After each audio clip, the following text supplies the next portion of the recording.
dia que a Lara me marcou a primeira vez, que eu disse lá da enxurrada de gente chegando, né? Dos amigos chegando, foi por conta desse livro. Tá aqui na caixa, depois eu mostro pra vocês.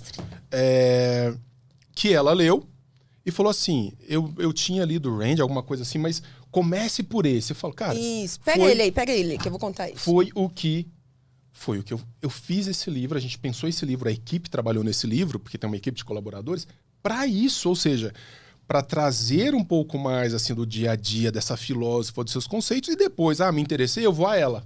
Então, porque ela mesmo fez isso. O esquema dela é o seguinte, ela viveu aquela ameaça soviética, ela viveu a Rússia naquela época da socialização, ela teve a farmácia do pai dela invadida e de repente alguém chegou lá e falou, pronto, agora não moram só vocês aqui, mora mais essa galera aqui. Ela viu isso. E aí ela escapou de lá e foi para os Estados Unidos numa saída para estudar. E chegando lá, ela chega nos Estados Unidos, ela tá bem naquela época da crise de 29 e tal, e ela tá vendo que eles estão pendendo pro lado da ideia do que ela tinha acabado de fugir. E aí ela diz, puta, eu fugi de lá, eu sei que eles estão fazendo cagada e eu queria que eles me ouvissem, mas eles não vão me ouvir. Como filósofa, ou como a pessoa que está dando a letra, eles não vão me ouvir. Então, ela mesma fez isso que nós estamos falando aqui, que ela falou, cara, eu vou escrever histórias. Eu vou ser ouvida escrevendo histórias. Então, a primeira vez que eu li uma história que ela escreveu. Só que como escritora, ela é ruim demais. Ai, você não acha? Vamos dizer assim, não é um Machado de Assis. Gente, são 3 páginas para descrever um prédio e eu tô lá lendo e falando, mulher, por que você não resumiu em uma janela? Então, assim, mas ela vai lá e escreve. E aí, assim, olha, como ela não falava inglês muito bem, ela chegou lá nos Estados Unidos para aprender, mais ainda, além da literatura dela não ser rica, os personagens são quase que pastelão, sabe? Eles são... Mas você vai lendo aquela história e você vai identificando que cada personagem é um ponto do que ela quer passar. E aí foi justamente assim que ela conseguiu ser ouvida.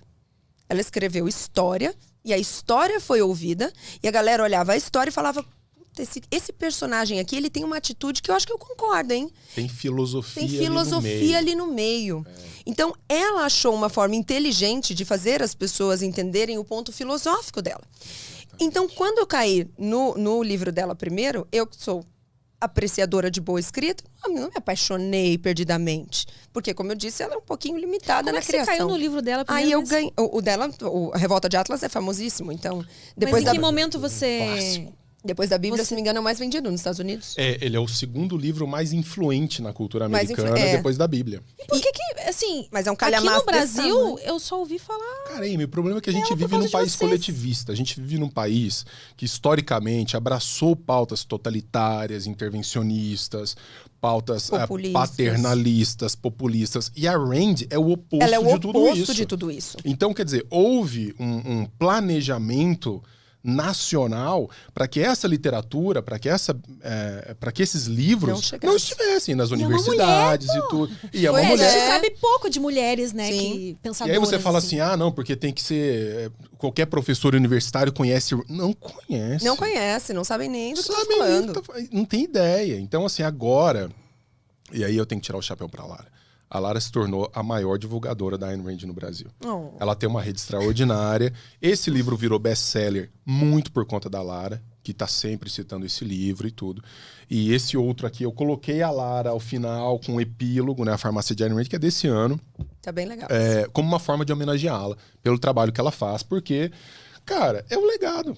É um legado. Muda a vida das pessoas. Você não lê Rand e sai igual do outro lado do rio. Como. Não tem como. E aí, te digo mais. Porque daí, então, assim, a pessoa que não conhece, não leu, não vai primeiro na Nascente, não vai primeiro na Revolta de Atlas. Que vai primeiro, achar, né? Não vai. É o que eu falei, vem primeiro nesse aqui. Porque esse aqui é o Denis falando dela. Aí eu digo mais, agora eu não sei se eu já te contei isso que eu vou dizer agora. Mas assim, quando eu dou isso aqui pra alguém e eu falo pra ela assim, não, vou facilitar mais ainda. Eu falo, pula essa primeira parte. Da biografia. Que é a biografia dela, pula. E vai direto ali nas ideias. Que daí eu digo pra pessoa, quando você lê tuas 3 ideias, você vai falar, quero ver a história dela, hein? Aí você volta aqui na biografia dela, porque comigo foi assim. Eu abri, porque geralmente, uma dica, por sinal, muito boa, sempre antes de ler um livro, eu leio tudo que tem em volta dele. Então eu leio aqui, eu leio aqui, eu leio aqui. Eu faço também. Antes de começar, porque daí você já vai entrar na história já sabendo que... Então assim, aí depois você vai lá nos capítulos, e aí você lê a cara do capítulo. Se você não tá muito afim do livro, vai primeiro naquele que te interessou, porque daí você vai querer o resto. E aí, depois que você senta com isso aqui, cada página é uma pancada no teu queixo, é uma nossa, é pau. E aí você vê a cena que a gente vive aqui. Que aí você fala, caramba, a gente tá muito louco, a gente tá pensando muito errado, a gente tá lutando contra a natureza das atitudes humanas. Então, uma das coisas que a Rand defende muito como base do pensamento dela é o egoísmo racional. E a gente foi treinado e aprendeu a achar que egoísmo é uma coisa ruim, muito que deve se evitar, e que altruísmo é uma coisa maravilhosa que deve se fazer. Exatamente. Acontece que não é natural para nós.